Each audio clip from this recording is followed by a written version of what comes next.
বাবা, তুমি এটা বসে বসে কি করছো? দেখছি না, জামা সেলাই করছি। 10 বছর আগেকারের জামা এখন সেলাই গেলে তুমি গায়ে দিবা? বাপ রে বাপ। না রে, মাত্র ওই 2.5 বছর আগে কিনেছি জামাটা। 2 বছর ভালো করে গায়ে দিয়ে এই 6 মাস থেকে আর গায়ে দিতে পারছি না, শুধু ছিঁড়ে যায়। আর দর্জিকে প্রত্যেক মাসে মাসে পয়সা দিতে হয় সেলাই করার জন্য। একটা জামা 2.5 বছর থেকে গায়ে দিচ্ছ, তাও তোমার শখ মেটে নাই? বাপ, তুমি তাহলে একটা কাজ করো গা, দর্জির কাছ থেকে একটা তিরপলের জামা বানিয়ে আনো গা। আমি জামা বানাই বা না বানাই সেটা আমার ব্যাপার। তুই এখন বল, তুই তো সকালে বাড়িতে ছিলি না, তুই এখন ছিলি কোথায়?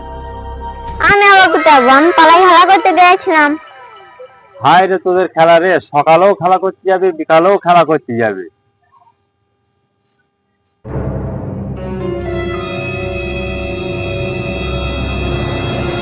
খেলা করতে গিয়েছিস ভালো কথা, তোর নতুন চটি পাই দিয়ে গিয়েছিস কেন? কেন? নতুন চটি পাই দিয়ে খেলা যাবে না?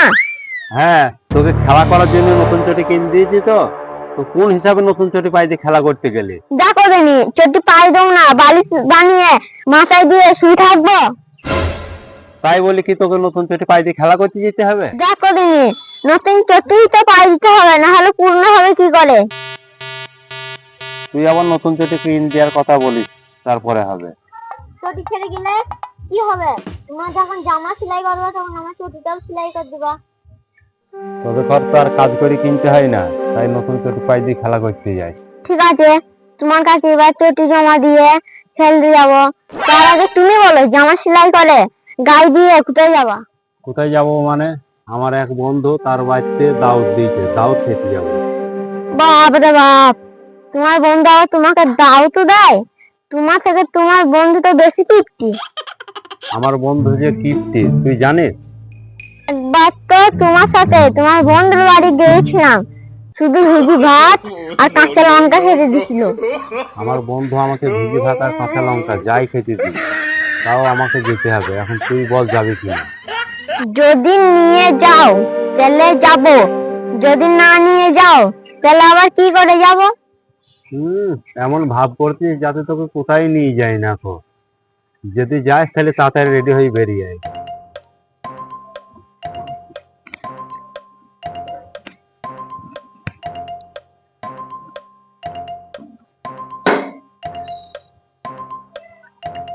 চলো বাপ, এবার যাই। চ যাই। যাবে ভালো কথা, তা ছাতাটা নিয়েছিস কেন সঙ্গে? দেখো দেনি, বাইরে আসতো রোদ, তার সাথে ছাতা নেবো না? দে ছাতা আমার কাছে দে, সেই তো কাজে না, এই রোদের ভেতর ছাতাটা ফুটিয়ে আমি ছাতার কালারটা নষ্ট করে। বাপ রে বাপ, এত রোদে ছাতা নিয়ে যাবে না? তুমি তো কিপ্টির কন্ট্রাক্টর। কিপ্টে তো বলবেই, ছাতা তো তোকে আরো উদ্গার করে কিনতে হয় না, আমাকে উদ্গার করে কিনতে হয়েছে। তোমায় কিপ্টি বলবো না? রোদের সময় ছাতা নিবো না, কোন সময় ছাতা নিবা? আমার যে সময় দরকার হবে আমি সেই সময় ছাতা নেবো। নাও না বলো বাপ, বাইরে বিশাল রোদ। নিয়ে যেতে পারে, একটা শর্ত আছে, ছাতা ফুটিয়ে নিয়ে যেতে পারবি না, বগলের তলায় নিয়ে যেতে হবে। দেখো তো, এত রোদের মধ্যে ছাতা না ফুটিয়ে গেলে বাড়িতে থুই যাওয়াই তো ভালো।